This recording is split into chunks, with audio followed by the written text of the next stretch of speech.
But I wonder, Mr. President, regardless of when or how, is it your firm intention to get rid of Saddam Hussein in Iraq? Yes. And how hard do you think it will be? It's the stated policy of this government to have regime change, and it hasn't changed.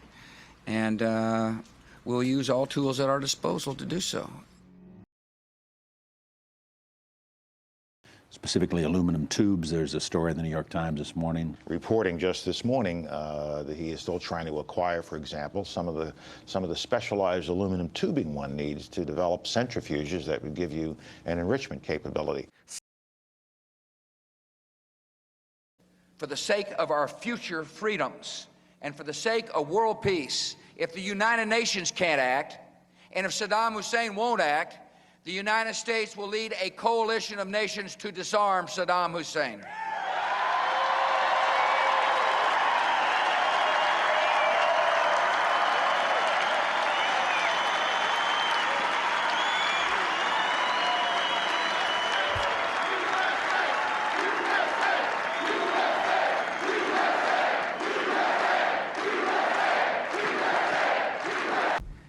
A report came out of the IAEA that they were 6 months away from developing a weapon. I don't know what more evidence we need. The United States of America will not permit the world's most dangerous regimes to threaten us with the world's most destructive weapons.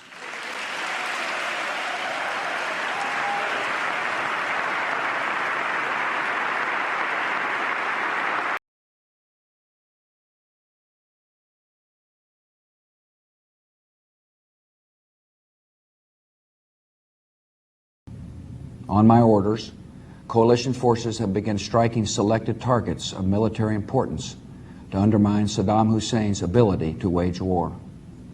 These are opening stages of what will be a broad and concerted campaign. More than 35 countries are giving crucial support, from the use of naval and air bases to help with intelligence and logistics to the deployment of combat units.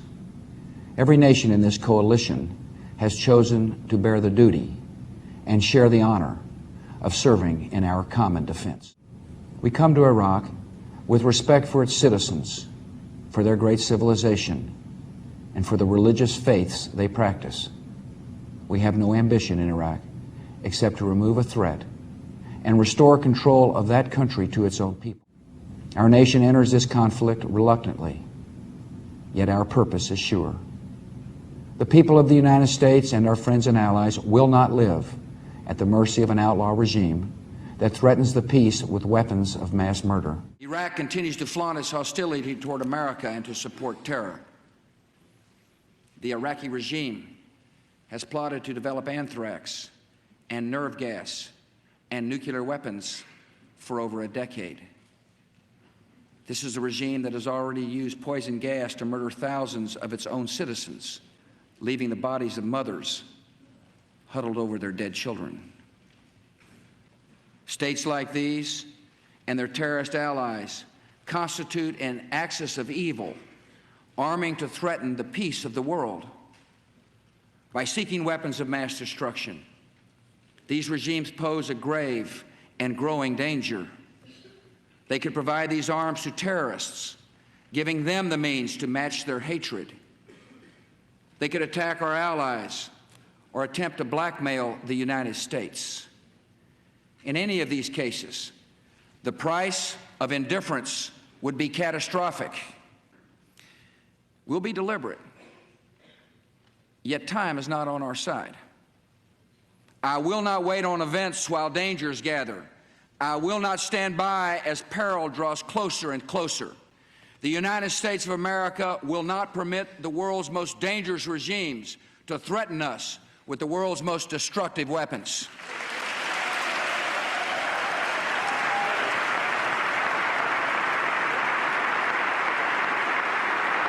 Mr. Secretary, what do you make of the statement made by the Iraqi government yesterday that Iraq has no weapons of mass destruction and is not developing any? They're lying. Next. But I wonder, Mr. President, regardless of when or how, is it your firm intention to get rid of Saddam Hussein in Iraq? Yes. And how hard do you think it will be? It's the stated policy of this government to have regime change, and it hasn't changed. And we'll use all tools at our disposal to do so. Armed with an arsenal of these weapons of terror and seated atop 10% of the world's oil reserves, Saddam Hussein could then be expected to seek domination of the entire Middle East and subject the United States or any other nation to nuclear blackmail. Simply stated, there is no doubt that Saddam Hussein now has weapons of mass destruction. There is no doubt that he is amassing them to use against our friends, against our allies, and against us. To you is that the threat from Saddam Hussein and weapons of mass destruction, chemical, biological, potentially nuclear weapons capability, that threat is real. We only need to look at the report from the International Atomic Energy Agency this morning, showing what has been going on at the former nuclear weapons sites to realize that. And the policy of inaction is not a policy we can responsibly subscribe to. We just heard the Prime Minister talk about the new report. I would remind you that when the inspectors first went into Iraq and were finally denied access, a report came out of the IAEA that they were 6 months away from developing a weapon. I don't know what more evidence we need. That Saddam Hussein's regime is a danger to the United States and to its allies, to our interest. It is also a danger that is gathering momentum, and it simply makes no sense to wait any longer to do something about the threat that is posed here. As the President has said, the one option that we do not have is to do nothing. The President has, I think, put it exactly right. He has said that the one choice we don't have is to do nothing. As the President has said, and as Prime Minister Blair said yesterday, doing nothing is no longer an option. He has aggressively sought to acquire chemical, biological, and nuclear weapons over the years. This is a man who has attacked his neighbors twice, who represses his own people. He used chemical weapons both against the Kurds and against the Iranians during the 1980s. Who is continuing to develop weapons of mass destruction, has not disarmed. He's launched ballistic missiles against 4 of his neighbors over the years.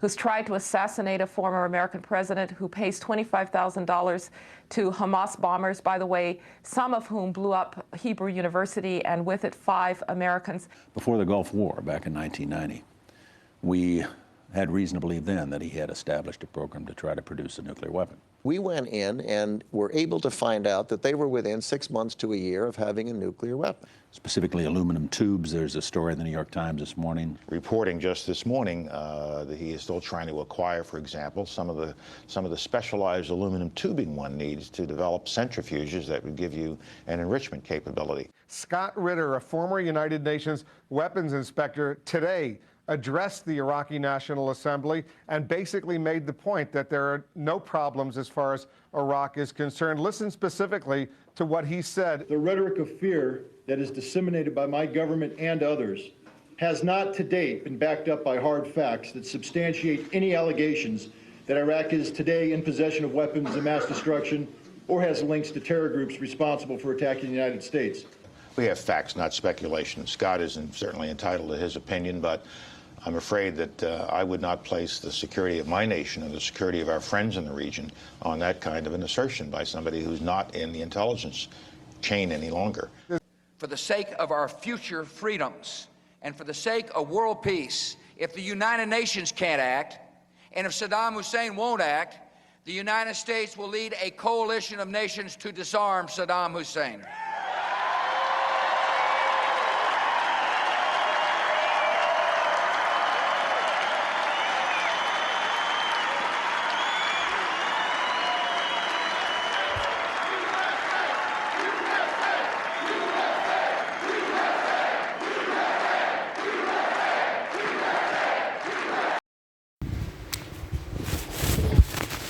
So hi folks, peace be upon you.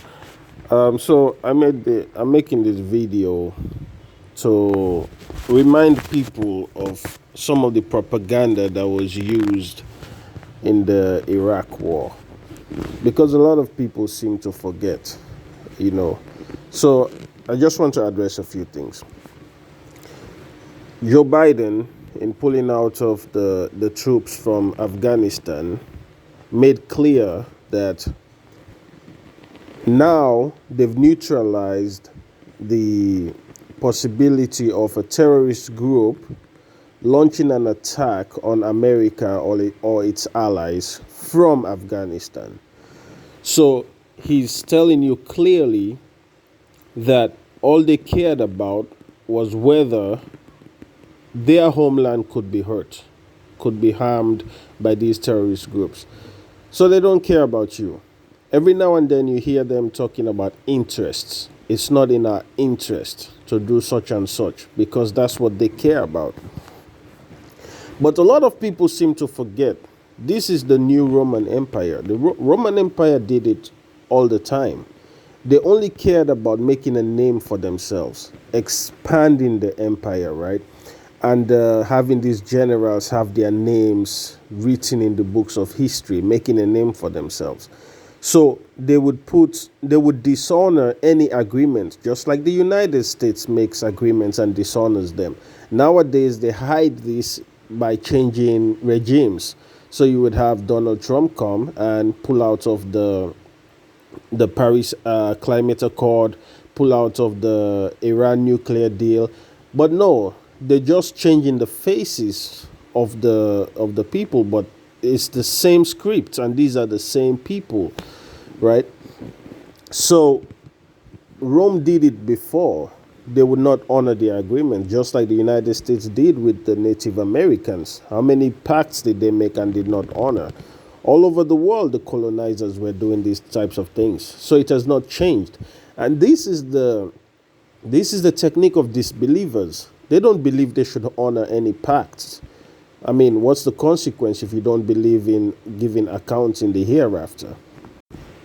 So what the Roman Empire would do is make a pact with this tribe and then another tribe, and then find a way to pit you against each other so that you are in conflict.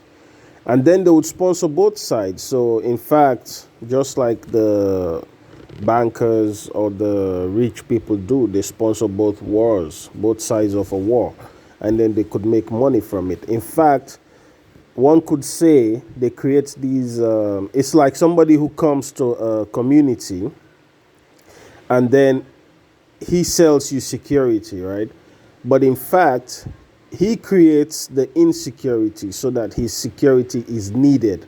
So many of these terrorist groups, they don't just spring up because from nowhere. People are sponsoring them. And if you're so lost to think this is far-fetched, like, what is your reasoning? What is your logical, what is your intellect? What logic are you using that this can't get to you, right? People just don't believe in these things. So the Roman Empire would pit the tribes against each other, and then the hero would be under their, you would have lost the trust of many of your people, right? But you would have the backing of Rome. And because you don't want to leave Rome, you don't want to go against Rome because you don't have such a strong backing for your people because you've betrayed many of them and they don't trust you, you would be loyal to Rome just for that reason. So the United States is not going to fight these wars because it cares about people. Don't get me wrong, Saddam Hussein, probably a very bad guy. Many of these dictators, oppressive, very bad guys. They should be removed. Oppression should be fought against all over the world.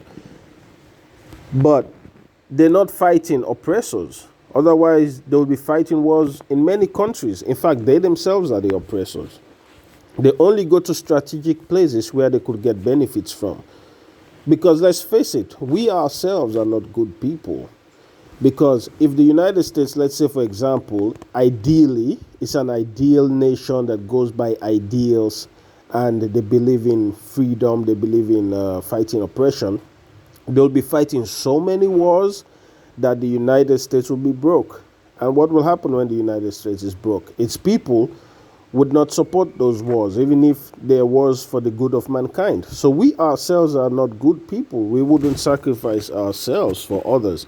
So maybe we deserve what we're getting. So you talk to people and you get some people are just, I would say, detached from reality, because for me, this is clear. How can you think? For me, logically, it makes sense, all right?